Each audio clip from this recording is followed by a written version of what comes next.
finally arrived today after a strenuous trip from Las Vegas with a little detour way up that way, about 2,000 miles to Detroit. Now we're at the dock at Treasure Key, and we're waiting for the ferry boat to take us back across. You can hear the thunder in the background. It's really an outdoor setting here. It's really wild, the weather. And behind me is Nunjack, if you can see that, where we're gonna probably be diving tomorrow, if not today. Joe Barnett's over here doing the push-ups.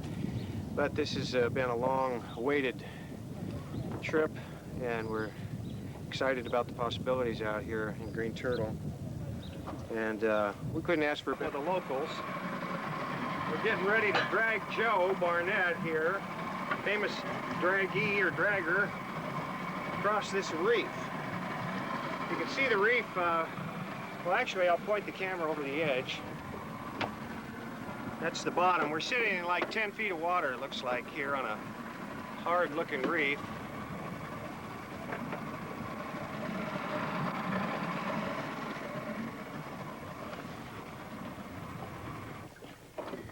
So like I was saying, here we are at the north end of Great Guanakee, if you can see right behind me. Beautiful beach back here. And all along this eastern side is a very nasty, dangerous reef that has sunk many ships. And this area right that we're sitting over is the area that David Bethel and Roscoe Thompson, Leonard Thompson, and another diver by the name of Bookie Albry that I met this morning at the Golden Grouper. They've all seen wreckage of ships here, and they brought up Spanish cannons right up near the beach right here. And over there, on that small island, which is called Gumelame Key, is where Roscoe Thompson, zoom it in, and a commissioner out here found some gold coins, Spanish gold doubloons, maybe 25 or 30 years ago. So we're gonna drag Joe today and see what we can spot out here. We've got everything with us. Michael Albry is kind enough to give us 6 dive tanks, and hopefully we'll have a dredge by tomorrow. So that's about it for now aboard the, what is this? The Robalo.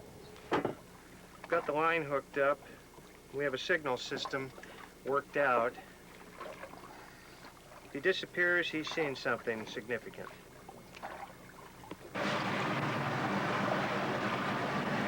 We're in the towing mode right now.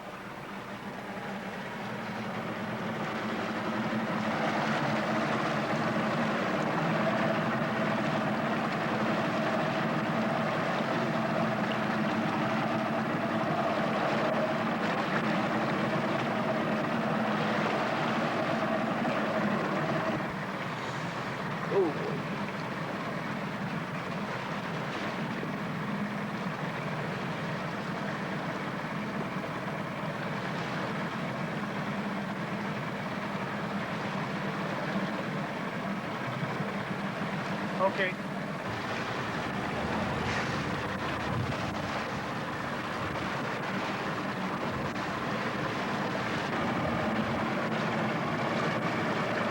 What do you think, Adam? Good? Too fast.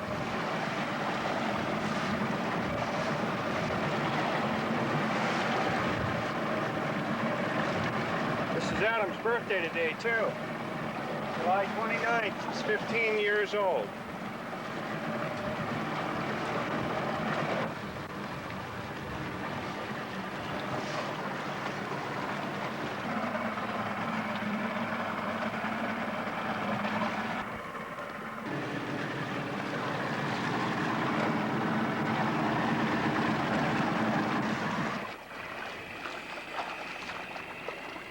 Let me have my gloves.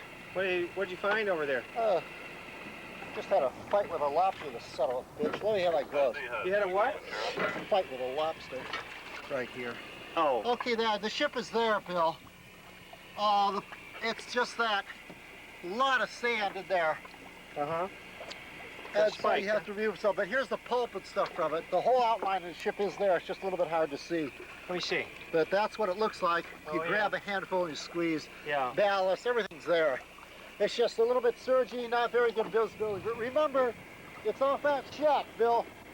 Off that shack, yeah. And the stern, everything went up right in there. Right to the right of this thing. Yeah. A northeasterly will just rip this place apart. What about what about detectors? That's a possibility. Should we bring some in? You probably, there's an awful lot of sand right now.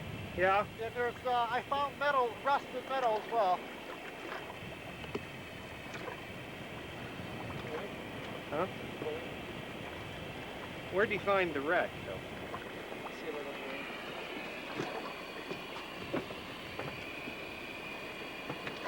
It's a bronze nail, or brass nail, or screw.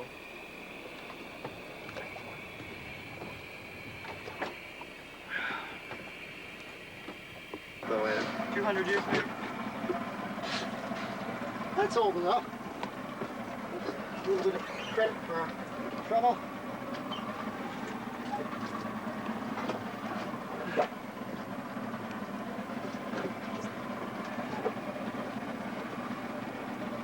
Neat old piece of wood. There's the shack. Wreck is right there. Testing, 1, 2.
Constantly?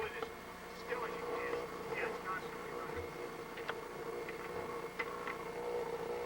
Oh, Bill! Hang on. Try to get the bound out quick.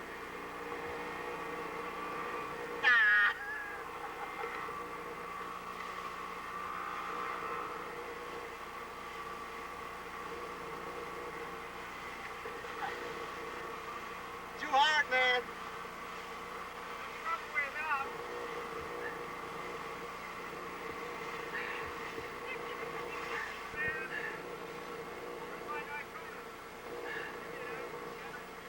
So what this is snow bowl.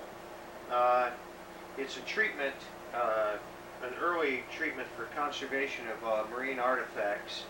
It's recommended and used by Mel Fisher and his team of archaeologists in Key West, Florida. So what we have here is about an 8-inch bronze spike that we recovered today, which is August, what, Joe? 5th. August 5th, 1993. We're here in Marsh Harbor at our little house we rented.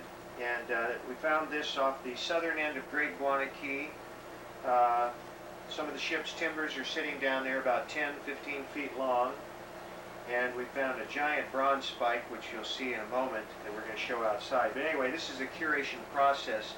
Just the first step, just before reverse electrolysis, where we use soda ash and a battery charger. So this stuff is a preservative that begins the cleaning process. So we immerse it in water, probably about 20% of this, and the rest is water. And we let the objects just soak until we get the battery charger cranked up. This is some sort of a door hinge that was driven into a door. Do we have the cutlass blade? Well, anyway.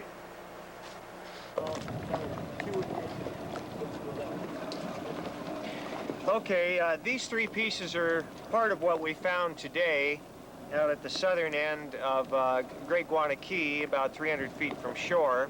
Today is August 5th, 1993. This is an iron bar of some sort, embedded in what you can see is wood right here, I think. What do you think, Joe? Looks like some kind of, I believe like it's copper sheathing. sheathing or wood. Yeah, sheathing.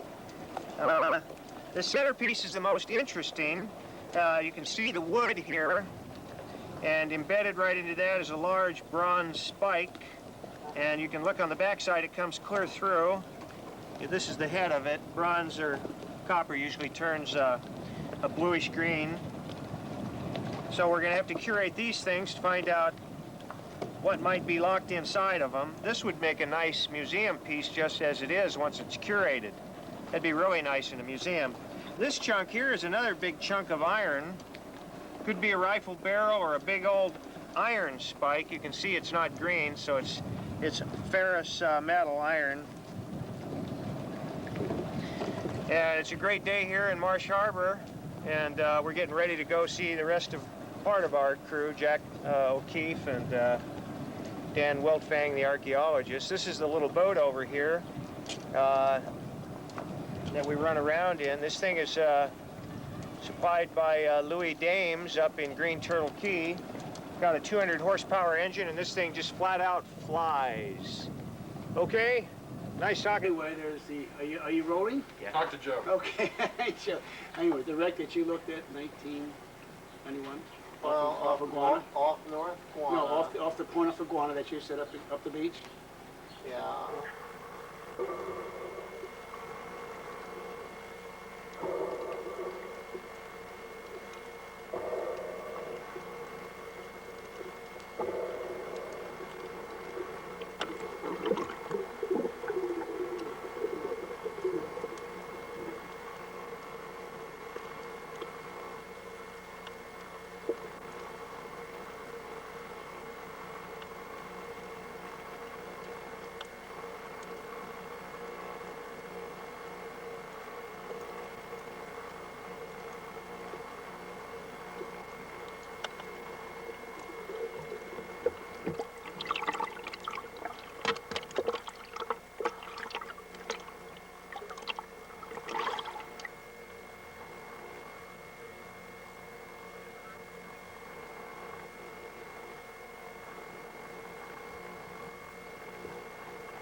You guys are all from, where are we?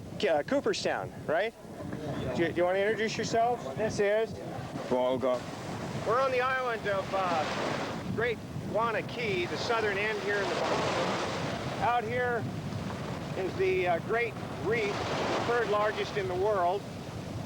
And about 2,500 miles due west would be Africa. The area here was a stronghold for the pirates for 150 years. And this whole area is littered with shipwrecks and treasure.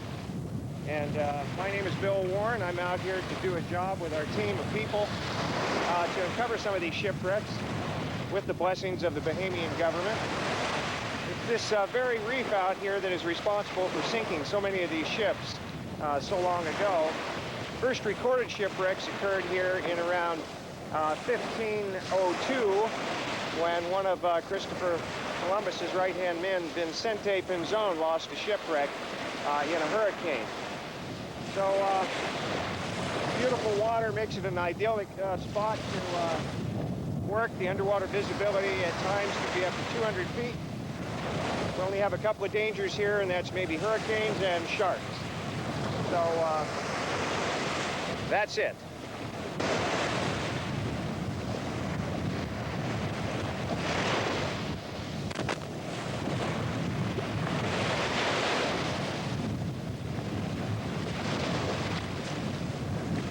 I'm Bill Warren, and this is August 1993. We're on the beautiful island in the Bahamas called Great Guana Key. Just to the south of me is Scotland Key. This island is mostly deserted. There are a few houses and a small community on the other western side of the island. This area here is just littered with shipwrecks, and I'm using a Fisher metal detector, one of the best underwater metal detectors made today. And we're checking the beach here for Spanish pieces of bait and other shipwreck artifacts. A lucky finder, of course, would find a gold doubloon, a Spanish gold doubloon, valued sometimes $4,000 to $9,000. And this metal detector also is very good underwater to a depth of 250 feet. And so today we're going shipwreck hunting again out here. Bill Warren here. The unit I have in my hand is a Fisher underwater metal detector that's good under the ocean and on land. We're in the beautiful Bahamas. Behind me is the third largest barrier reef in the world, where many shipwrecks that my company and I have the rights to sit. So we're out here in the month of August.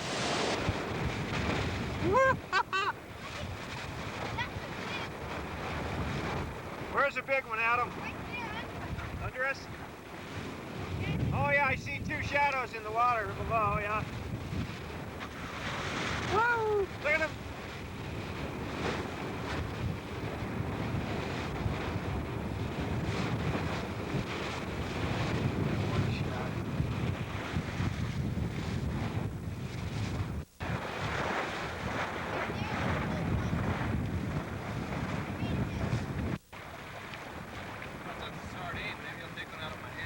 Yeah.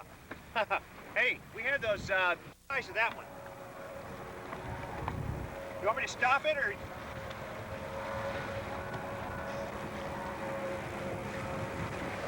Took off as soon as I threw it. Should I? This is real. Live action on the king. Oh, but it isn't that cute. Dig that treasure, dig, huh? This is Bill. This is Bill.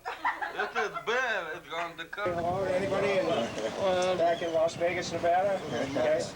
It's a shotgun mic, so it picks up everybody, probably all the way into there. Anybody want to give their name? Anyway, I'm Bill Warren. That's Crazy Joe Barnett. He's a treasure diver from San Diego, and he was a lifeguard till he got fired. You want to give your name? Mr. Still. Mr. Sills? Mr. Still. Oh. Okay. My name. Glasses like that. I'm sorry, you want me to take them off? Yeah. My name's Duke, eh? Is it French? No, that's Bahamian. Right here, born and grown in the Bahamas. Yeah.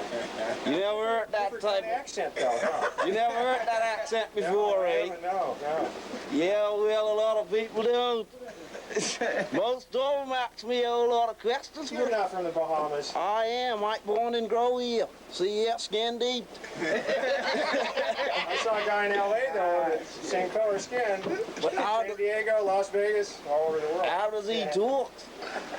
Where are you from, Canada? I'm from right here. You can ask everyone standing Is around this here. your wife over here? Well, I was hoping she could be. That's a nice outfit. Thank you. What is your name? Elon. Elon? This is Elon from Cooper. You live here in Cooperstown? For now, yes. Yeah. Where are you from, though? I'm from Grandma. Bahama. Yeah, I've heard of it. Mr. McIntosh, here he is right here. Hello. Yep. With Mr. Ingram and the Minister of Transport to work shipwrecks. So we've been looking hard for cannons, and these are the first cannons we found in 10 days. So we know there's a shipwreck out here, probably a significant one. And we think, according to the researchers we've had working in Spain and England lately for the last 2 months, there's a shipment of gold out there. So we're going to bring our bigger boat, a 60-foot and 130-foot, and some sand removal equipment that'll blow the sand off the wreck. Yeah. Adam just celebrated his 15th birthday last week. Do you want to zoom it in and out, Adam? No? Okay. So we'll leave it like it is. So, how long have you lived here? About 34 years. So you're 34 years old. And today was your first time of actually, so that was kind of fun, huh? Yeah. Yeah. And, you know, if you guys, like I said, if you're interested in going back out with us, we can get you on the list, you know, of approved people to come out and work with us. And both these guys are real good divers, and we thank them. Cut.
years ago. Yeah. Oh, well, gee, I think, Yeah, 93 years ago, huh? oh, gee. Well, there wouldn't be any survivors living, would there? No.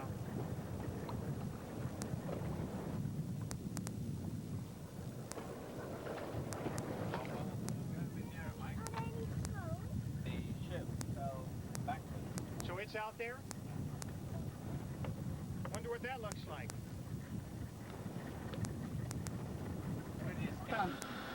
Okay. There's a tiny little one Look at here. that. This is a sweet little one. Isn't it? Those are Hindu? Yeah, the Hindu temples. But you will see more of that sort of thing, so keep your camera. I'll tell you when. Well, we're being driven today by Lizzie Roundtree. As you can see, at a fairly high rate of speed, but she's not had an accident, she said. Yes. We have our seat belts on. You want to say a word? Hello. I say I haven't had an accident yet.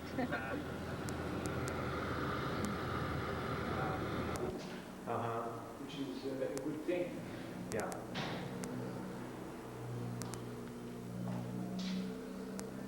Camphor, you call it? It preserves the stops the insects from being. Shoot me. It's running. They're not doing anything but hold it. Just point. Just follow me. Or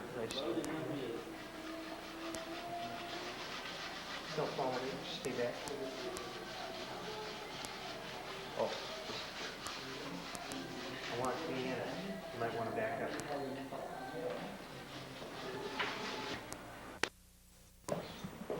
From the Prince of Bintam with jewels. And we wrote to the government in 1980, and we said we declare this wreck. We found it in the Pass Anglais, near Yildon. And we set up an expedition to dive on it and take the things. It's not interesting. And so This was Lizzie, he left Mauritius. Patrick Lizzie. You know, you will never find coins in good condition. Maybe near the west coast. Not even in boxes or crates. There you can find on the beach. Costa Rica. No, but it's not from the... It's If not this from is the- a Verelst, but everything seems to say it is a Verelst, this spring. Especially with the red wood, It's huh? very near to the Saint-Jean. Covered with coral and concretion.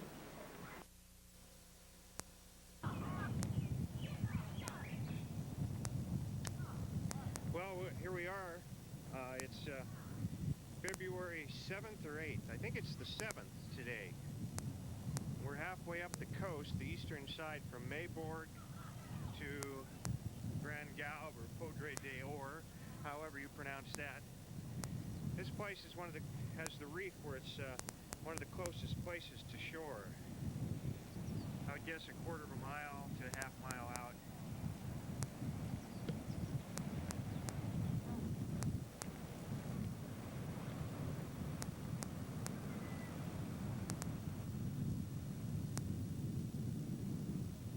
George is our driver for today.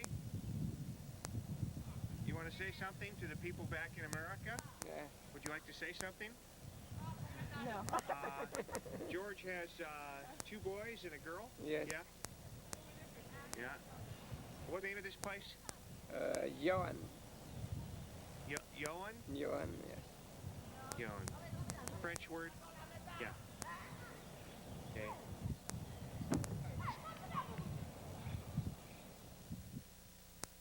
On a walk up to the top here and see if there are any cannons. Look at this place. This was their fireplace, I think, once. Look at this. Isn't that interesting? Up we go. Whoa. I'm running, as you can probably see. Oh. Hey, here's a pair of shorts.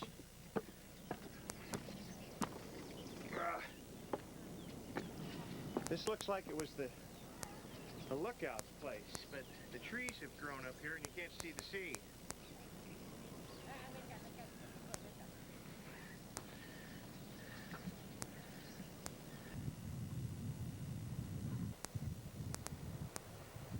We're here at Poudre d'Or, and behind me is where the famous and very rich East Indiaman, the English East Indiaman, Verolist, sank in the year 1771.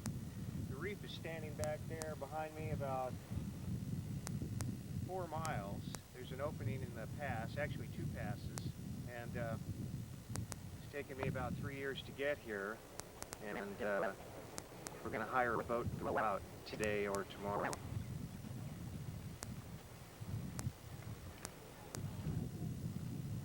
I've come halfway around the world to get to this spot.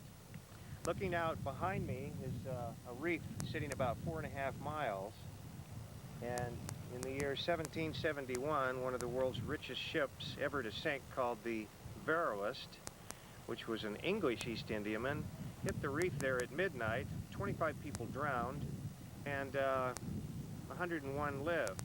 The ship sank with 740 pounds of diamonds, and I'm here to go out and recover that once I get a contract with the government.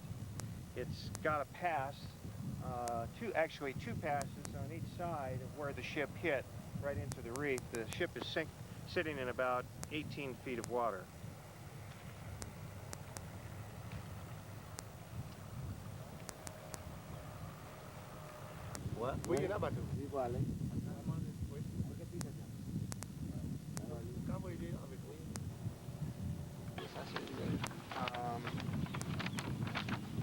See this map?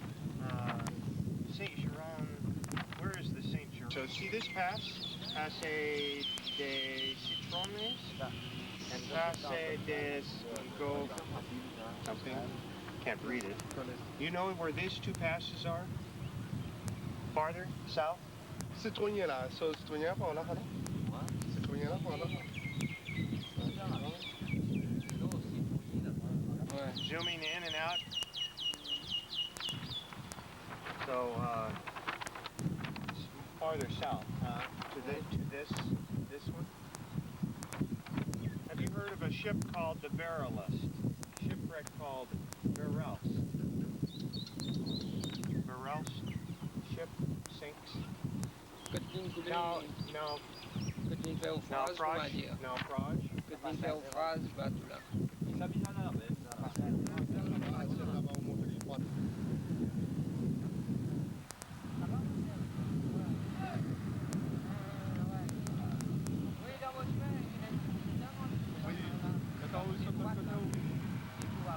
What ship? Do you know? Yeah. Or a different This wreck? one is from the Saint-Geron. These are from Saint-Geron. But these are different. Yeah, they are different. What ship? Do you know? No, exactly not. Only my brother knows. Papi. Poppy? Yeah. How do I talk to Poppy? He wasn't at the other place. They looked for him. Yeah, he's not here yet. You see?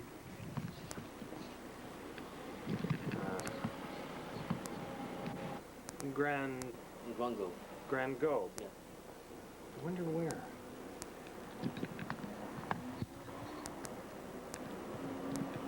It's a nice little underwater housing camera, huh? It's a nice display, I think. Yeah.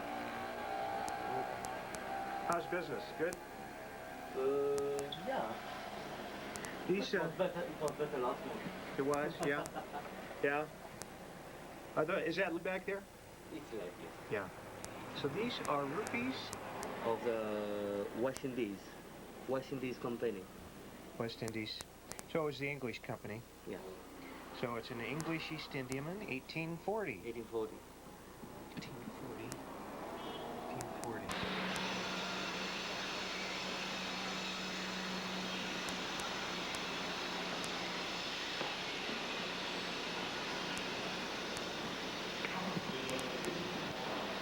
Do we have to pay? I don't know, we'll see.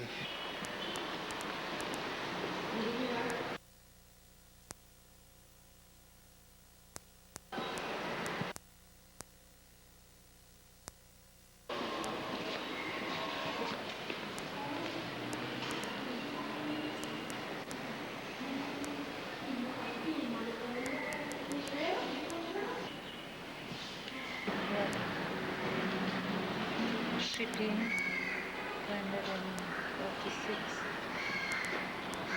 You know how they look back.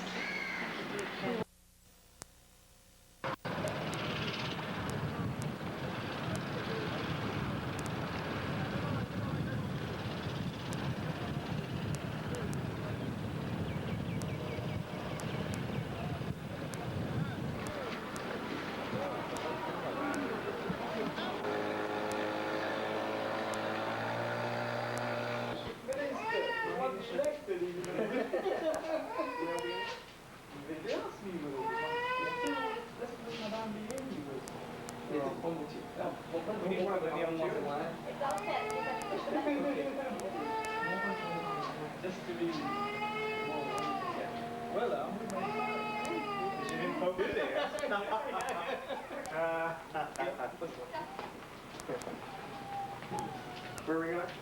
More picture?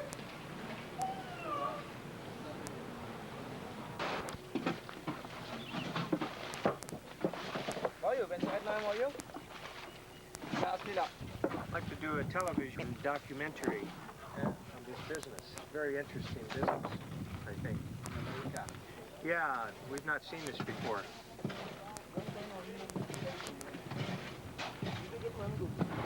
How far do they have to go here to get the sand? Can you speak English?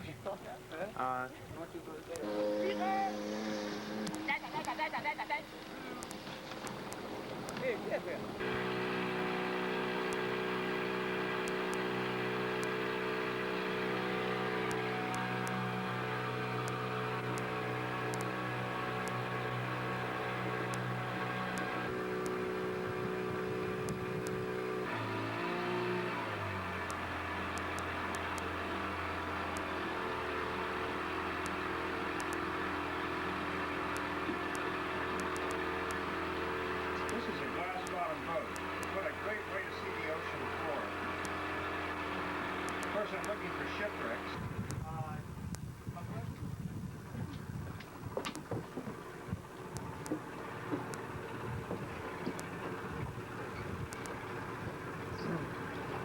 We're taking a short trip here to look at some of the sand diggers.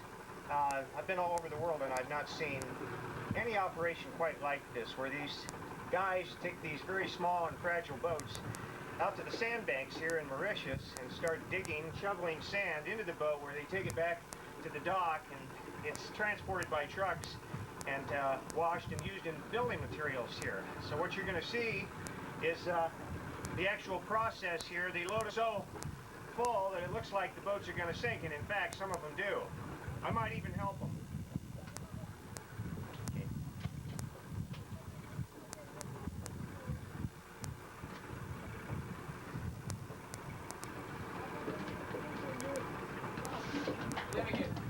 You're going to see some sand diggers of Mauritius digging sand. I might jump in and help them.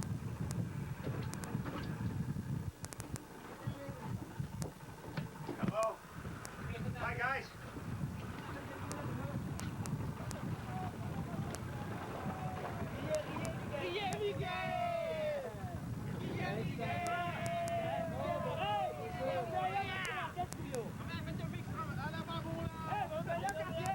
Oh, this looks like back-breaking work. That's for sure.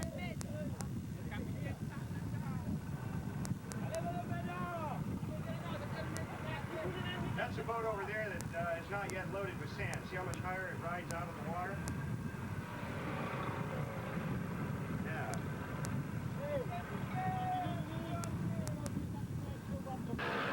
And it's recording right now. It's okay? See? Okay? It's, yeah. Okay. Yes. Okay. So shall I move the boat over and then I'll jump in real quick? Want me to? Are we in gear?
Oh, this is going to be good. Okay, Bill. Okay. Do you want to say anything as you're walking? Well, we can just wish you good luck. Yes. Yes, we wish you good luck with your venture, Bill. Thank you. What do you call this place? Les Palmiers. What is it? Les Palmiers. Les Palmiers? Oui. That And means it's the because palm of the palm trees, and you should, in fact, have a look at the alley of palms, which is absolutely beautiful there. Yeah. Come and have a look. Okay. Yes, it is. Oh, isn't that pretty, huh? Isn't it nice? How many acres are here? 9.5. Yeah. And unfortunately, we had this supermarket built right opposite last year. Is it unfortunate or is it fortunate? Well, it's fortunate in the sense that I can send the gardener to fetch them Yeah. whatever lunch, but it's not fortunate.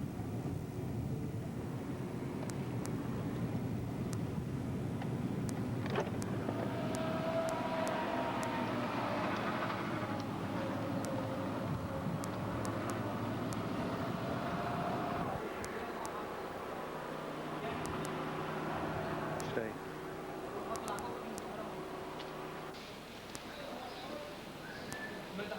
This is one of the great old houses here in Port Louis, downtown.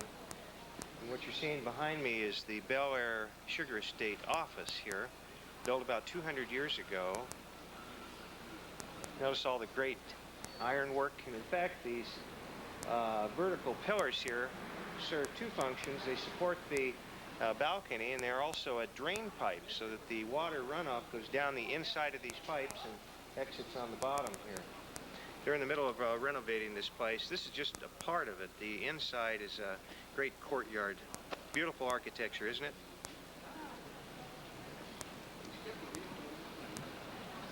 To get things done a bit.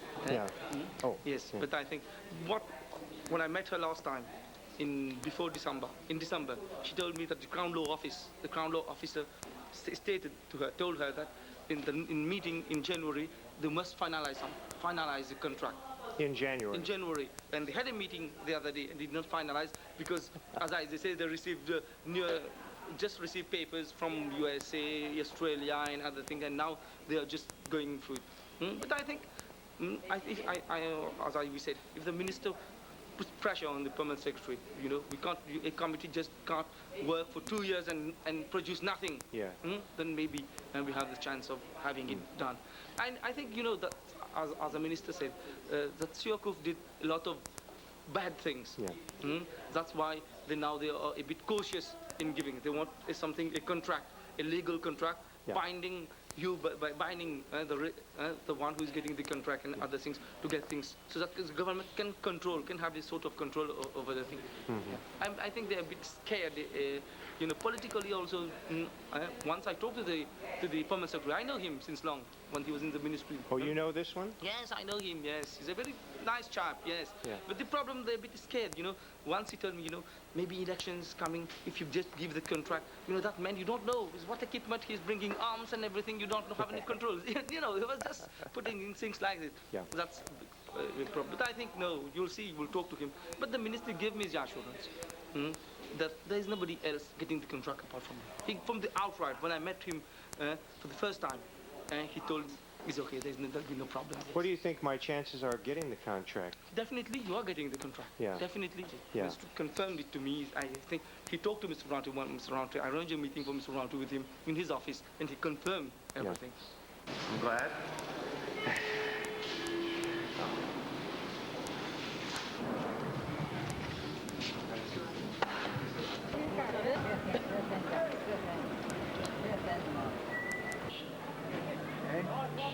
Hi guys. Hi. Do I look okay? Is my shirt okay? Yes. Yeah? Fine. We're here at the Central Market in, is it ready? Running? Okay. We're in the Central Market of Mauritius, and I'm going to take you through, Anil and I, we're going to take a look at some of the shopping stalls they've got here in this crowded downtown part of Port Louis, Mauritius. They hang the bananas on the trees. I've never seen that.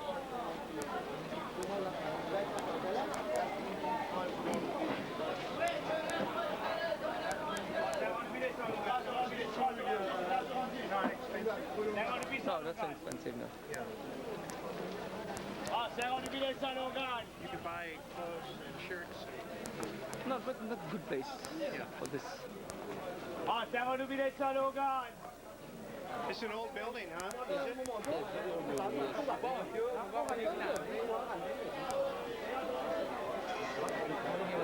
All the apples and oranges, huh? Lots of good vegetables. What's this?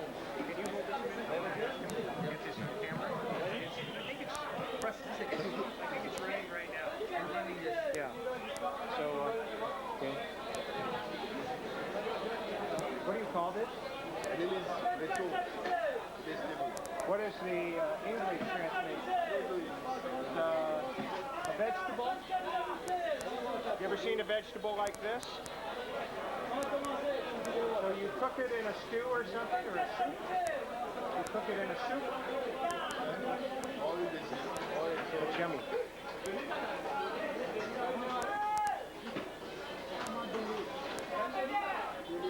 Thank you.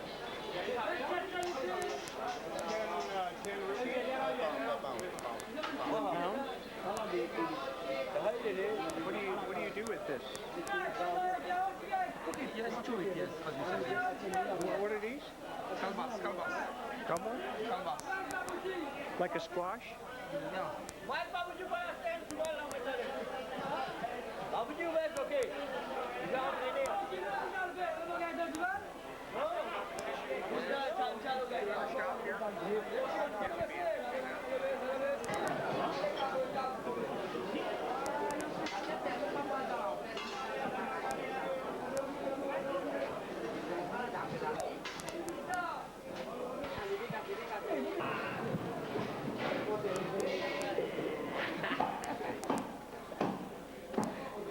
That'll be good on tape.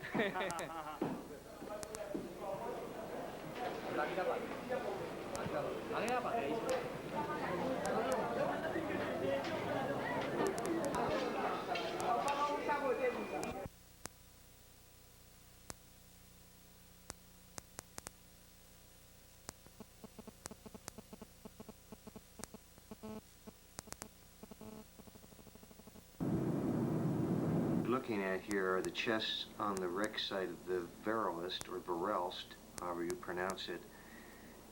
These were taken on slide film and then blown up to 8.5 by 11 at Kinko's. This is a color copy.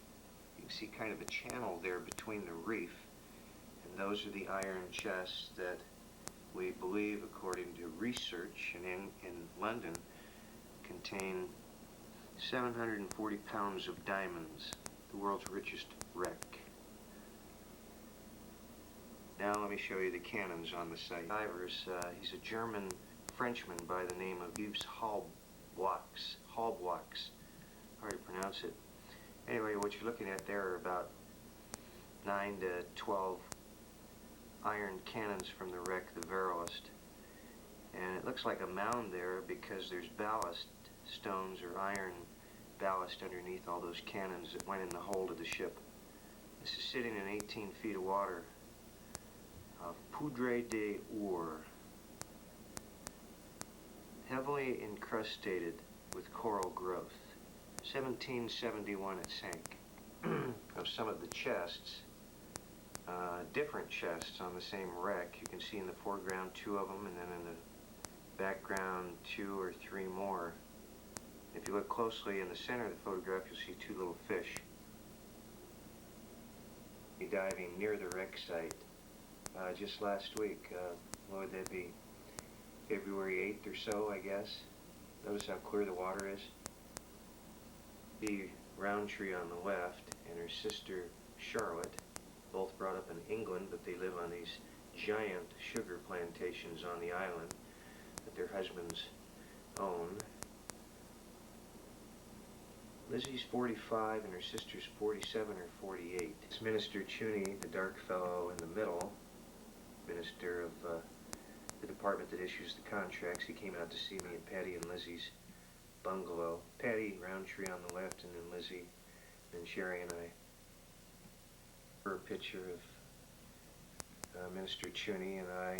And then Neil on the right is Patty's right-hand man, who is his public relations man, who takes care of Patty's 450 employees on his sugar estate. The house Lizzie was born in, downtown Port Louis, Mauritius. The house is 200 years old, beautiful Victorian-looking thing with iron grating that looks like it came from a home in New Orleans. They use it for offices now. Cameraman for the treasure hunt of a lifetime. Modern-day treasure hunter from Las Vegas is hoping his ship will come in. Bill Warren is getting a team of divers together to search for 17 iron treasure chests in the Indian Ocean that he says contain 740 pounds of diamonds. They were lost when the ship sank in 1771, somewhere off the coast of the island nation of Mauritius, which lies off the southeastern coast of Africa. Man in the world, Bill Warren, searching for his fortune under the sea. So far, he's only found a single carat diamond, but according to Warren, the Verelst, a ship which sank in 1771, was carrying 540 pounds of diamonds. $150 billion of diamonds, which no doubt would make this wreck the world's richest shipwreck. Yes, I do wake up in cold sweats thinking about modern-day pirates out there looting the wreck, which is a very definite potential problem. Warren's now gathering a team of divers and cameramen for the treasure hunt of a lifetime. We're here at Poudre des Ors.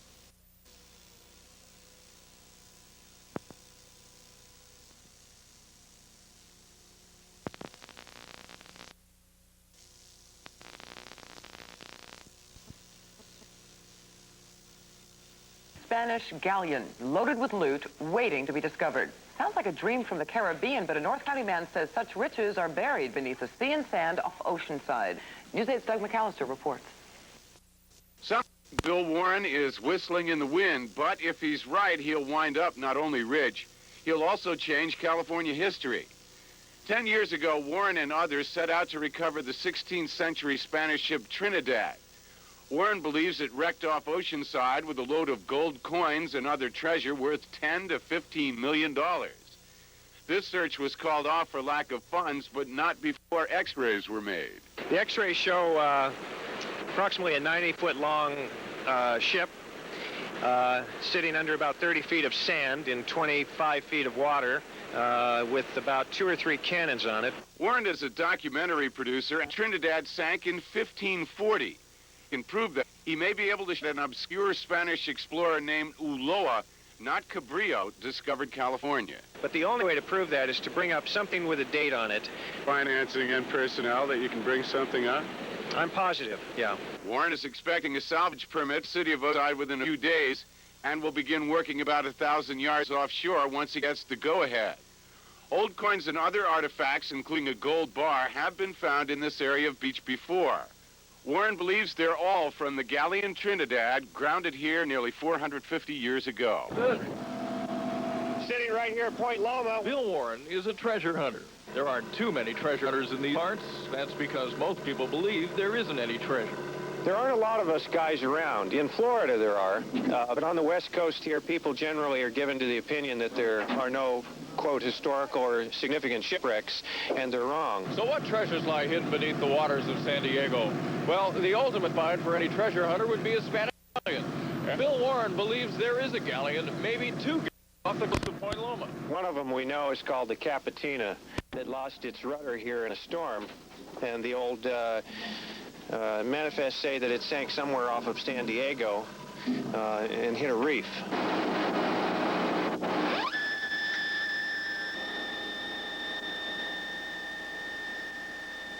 Warren and his crew have a little help today from the Honeywell Corporation, which brought along the RCV-425.